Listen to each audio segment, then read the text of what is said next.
Welcome to Graders Acad myself Nandini. तो हमारा आज का जो है, आज हम ज्योग्राफी स्टार्ट करने वाले हैं। ज्योग्राफी का चैप्टर 1 स्टार्ट करेंगे। ये वाला चैप्टर भी हम पार्ट्स में ही करेंगे। तो हम आज ज्योग्राफी का चैप्टर 1 शुरू करेंगे क्योंकि हमने इकोनॉमिक्स के 3 चैप्टर कर लिए हैं।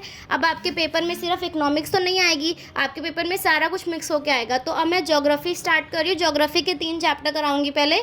तो आज की क्लास में हम ज्योग्राफी पार्ट 1 करेंगे, चैप्टर 1 का पार्ट 1 करेंगे। तो बिना टाइम वेस्ट करते हुए स्टार्ट करते हैं आज का चैप्टर। तो आज का हमारा चैप्टर है resources and development. Chapter number 1 resources and development. आप इसमें बुक खोल के बैठना चाहते हैं, बुक खोल के ही बैठ सकते हैं। आप इसमें वैसे ही इसको समझना चाहते हैं, वैसे भी समझ सकते हैं। तो बिना टाइम वेस्ट करते हुए स्टार्ट करते हैं रिसोर्सेज एंड डेवलपमेंट। सबसे पहले आप चैप्टर के नेम में ही है रिसोर्सेज एंड डेवलपमेंट, तो हम सबसे पहले समझते हैं कि रिसोर्सेज होते क्या हैं। रिसोर्सेज बेसिकली वो चीज़ें होती हैं जो हमारी नीड को फुलफ़िल करती है, हमें सेटिस्फाई करती है। चाहे वो टेक्नोलॉजिकली हम कह लें उसको, या इकोनॉमिकली कह लें, या कल्चरली कह लें, उसको हम रिसोर्सेज बोलते हैं।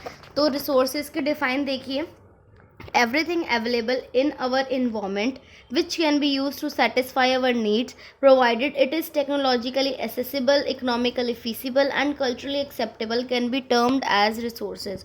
तो resources का क्या मतलब हुआ?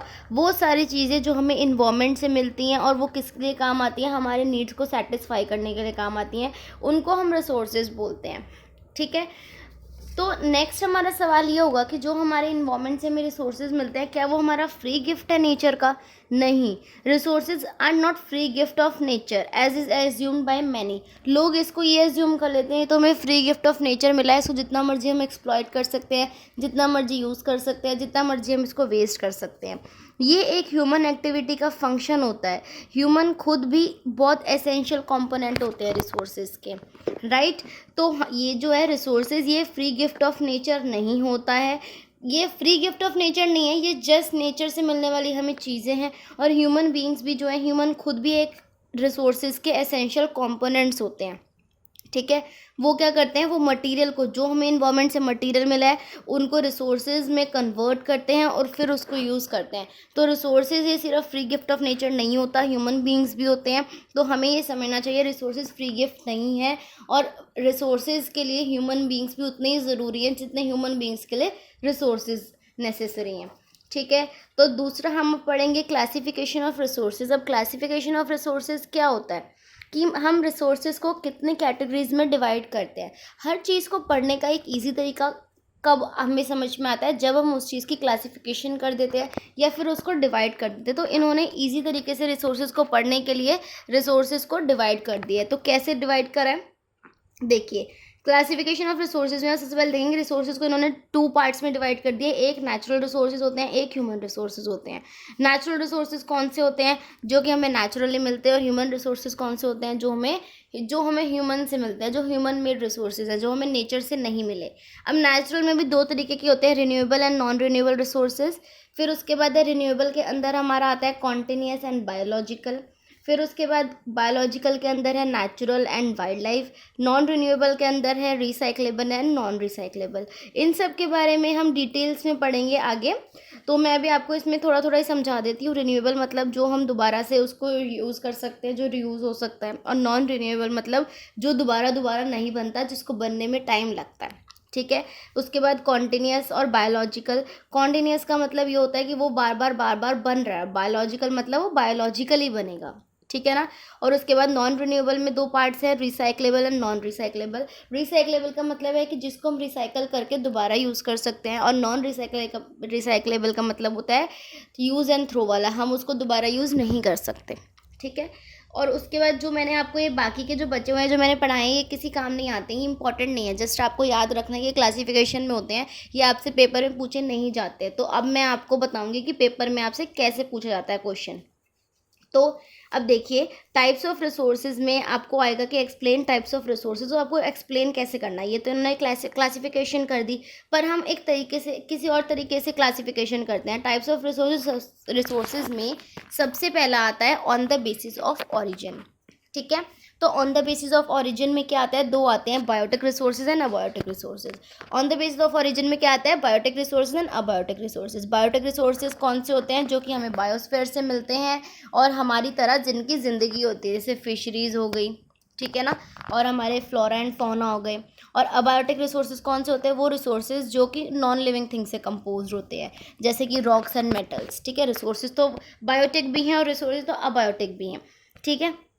फ्लोरा एंड फौना है या फिशेज़ हैं, फिशरीज़ हैं, ये क्या है, ये भी एक रिसोर्सेज हैं, पर लेकिन ये इनके पास लाइफ होती है, अबायोटिक के पास लाइफ नहीं होती है, ठीक है। उसके बाद है on the basis of exhaustibility. अब एग्जॉस्टिबिलिटी के ख़त्म होने के बेसिस पे हम कैसे पढ़ सकते हैं, renewable and non renewable resources. Renewable resources are those resources which can be renewed और रिप्रोड्यूस्ड बाय द प्रोसेस, ठीक है ना। तो जो रिन्यूएबल रिसोर्सेज होते हैं वो वाले रिसोर्सेज होते हैं जिनको हम दोबारा से रिन्यू कर सकते हैं और दोबारा से रिप्रोड्यूस कर सकते हैं। बट नॉन रिन्यूएबल रिसोर्सेज कौन से रिसोर्सेज होते हैं, वो वाले रिसोर्सेज होते हैं जिनको बहुत लंबा टाइम लगता है, बहुत जियोलॉजिकल टाइम लगता है जिनको दोबारा से प्रोड्यूस होने में। रिन्यूएबल का एग्जांपल आप देखेंगे सोलर एंड विंड एनर्जी, और नॉन रिन्यूएबल का एग्जांपल देखेंगे minerals and fossil fuels, right. उसके बाद आप देखेंगे on the basis of ownership. अब हम जो हमारे जो रिसोर्स हैं हम उनको on the basis of ownership की, ओनरशिप में हम उन्हें कैसे डिवाइड करते हैं, कौन सा रिसोर्सेज किसका है। तो इसमें भी आपके कुछ पार्ट्स हैं, वो पार्ट्स आप देखिए। इसमें आपके 4 पार्ट्स हैं। On the basis of ownership में सबसे पहला आपका आता है इंडिविजुअल रिसोर्सेज। इंडिविजुअल रिसोर्सेज का मतलब होता है वो रिसोर्सेज जो कि किसी प्राइवेट इंडिविजुअल के हैं, वो वाले रिसोर्सेज। जैसे कि फार्मर है, फार्मर के पास अपनी खुद की लैंड है, तो वो जो भी वहाँ पे खेती कर रहा है या फिर इरिगेशन कर रहा है, कुछ भी उगा रहा है, वो उगा तो रिसोर्स ही रहा है ना, वो उगा तो रिसोर्स रहा है। अगर वो कॉटन है तो कॉटन भी एक नेचुरल प्रोडक्ट है, बट लेकिन वो इंडिविजुअल हमारा इंडिविजुअल रिसोर्स है क्योंकि वो उसका अकेले का है, उस पर किसी और का हक नहीं है। चाहे वो उसमें उगाना चाहे वो उगा सकता है, नहीं उगाना चाहे वो नहीं उगा सकता, इसलिए हम उसको इंडिविजुअल रिसोर्सेज बोलेंगे, हम उसको नेचुरल रिसोर्स नहीं बोलेंगे। नेचुरल तो वो है ही, पर लेकिन उसको हम इंडिविजुअल रिसोर्सेज इसीलिए बोलेंगे क्योंकि वो उस फार्मर की अपनी लैंड है, ठीक है ना। उसके बाद आता है community own resources. Community own resources वो रिसोर्सेज होते हैं जो कि सारे मेंबर्स ऑफ द कम्युनिटी के लिए होते हैं, वो वाले रिसोर्सेज जो कि अवेलेबल होते हैं सारे मेंबर्स ऑफ द कम्युनिटी के लिए, सब सारी सोसाइटी के लिए अवेलेबल होते हैं, जो कि हम कह सकते हैं कि कॉमन होते हैं। जैसे कि पब्लिक पार्क्स हो गए या फिर ब्यूरियल ग्राउंड्स हो गए, जैसे पब्लिक पार्क होते हैं, वहाँ पे कोई भी जा सकता है ना। और एक होता है सोसाइटल पार्क, जो होते हैं जो प्राइवेट पार्क होते हैं कि सिर्फ सोसाइटी के मेंबर्स जा सकते हैं। तो अब हम कौन सी बात कर रहे हैं, अभी हम पब्लिक पार्क की बात कर रहे हैं, ठीक है। तो जो कम्युनिटी के लिए कॉमन होता है, जो सब यूज़ कर सकते हैं, किसी के लिए वो पर्टिकुलर नहीं है, वो सब यूज़ कर सकते हैं। उसके बाद आता है हमारा नेशनल रिसोर्सेज। नेशनल रिसोर्सेज वो रिसोर्सेज होते हैं जो कि नेशन के होते हैं, ठीक है। कंट्री के पास उसकी लीगल पावर्स होती हैं कि वो उनको प्राइवेट प्रॉपर्टी की तरीके से भी अपना सकती है और पब्लिक प्रॉपर्टी की तरीके से भी अपना सकती है, ठीक है। तो एक बार हम इसकी डेफिनेशन पढ़ेंगे। Resources which belong to the nation, country has legal power to acquire even private property for public goods. Public goods के लिए वो प्राइवेट प्रॉपर्टी भी एक्वायर कर सकती है क्योंकि वो जो रिसोर्सेज हैं वो नेशन के रिसोर्सेज हैं, ठीक है।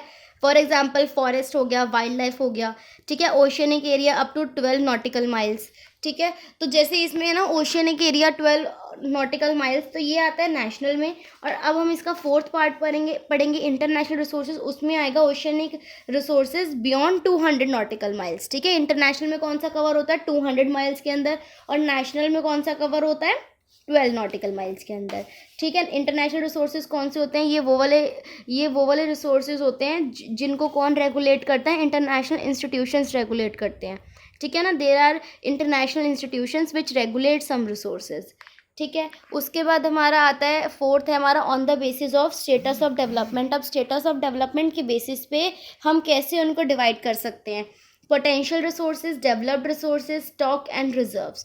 हम on the basis of status of development के बेसिस पे हम 4 तरीके से डिवाइड कर सकते हैं। कौन से हैं वो 4 तरीके। एक तो है हमारा पोटेंशियल रिसोर्सेज जो कि उस रीजन में फाउंड होते हैं, बट लेकिन रिसोर्सेज जो कि किसी पर्टिकुलर रीजन में फाउंड होते हैं, बट लेकिन हम उनको यूटिलाइज नहीं कर सकते, ठीक है। वो होते हैं हमारे potential resources which are found in a region but not have been utilize. वो अभी तक यूटिलाइज नहीं हुए हैं, वो हैं बट वो यूटिलाइज नहीं हुए हैं, ठीक है। एक होते हैं डेवलप्ड रिसोर्सेज, वो रिसोर्सेज जो कि सर्वे किया जाता है जिन पे, और जिनकी क्वालिटी और क्वांटिटी डिटरमाइन करी जाती है कि हम उन्हें कैसे कैसे यूटिलाइज करेंगे। डेवलप्ड रिसोर्सेज वो रिसोर्सेज होते हैं जो कि डेवलप हो चुके हैं, ठीक है ना, जिनको हम पहचान चुके हैं, जिनको हम यूज़ करते हैं और हम प्लान तरीके से यूज़ करते हैं कि हमें उनको कैसे यूज़ करना है, वो डेवलप्ड रिसोर्सेज होते हैं। उसके बाद हमारा आता है स्टॉक। स्टॉक क्या होता है? स्टॉक होता है मटेरियल जो कि इन्वायरमेंट के अंदर प्रेजेंट है, जिसके अंदर पोटेंशियल है कि वो ह्यूमन नीड्स को सेटिस्फाई कर सकता है, वो स्टॉक होता है। स्टॉक क्या होता है? स्टॉक का मतलब होता है वो चीज़ें, वो मटेरियल जो इन्वायरमेंट में हमारी प्रेजेंट है और जिनके अंदर कैपेसिटी पोटेंशियल है कि वो अपने हमारे जो ह्यूमन नीड्स हैं, जो हम हैं, हमारी जो नीड्स हैं उसको सेटिस्फाई कर सकता है। उसके बाद रिजर्व्स आता है।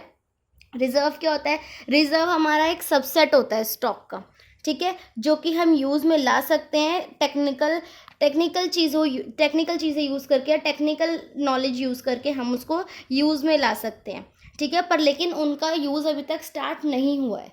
हम यूज़ कर सकते हैं बट उनका यूज़ स्टार्ट नहीं हुआ। रिजर्व्स का मतलब होता है जो हमने बचा के रखे हुए हैं, जिनको हमने अभी तक यूज़ नहीं किया, वो फ्यूचर रिक्वायरमेंट्स के लिए रखे हुए हैं। जैसे रिवर वाटर हो गया, river water hydro electricity produce करता है, तो अभी तक हमने उसे नहीं करा है, वो रिवर में ही है, वो वाटर वहाँ पे फ्यूचर नीड्स को पूरा करने के लिए रखा है, ठीक है।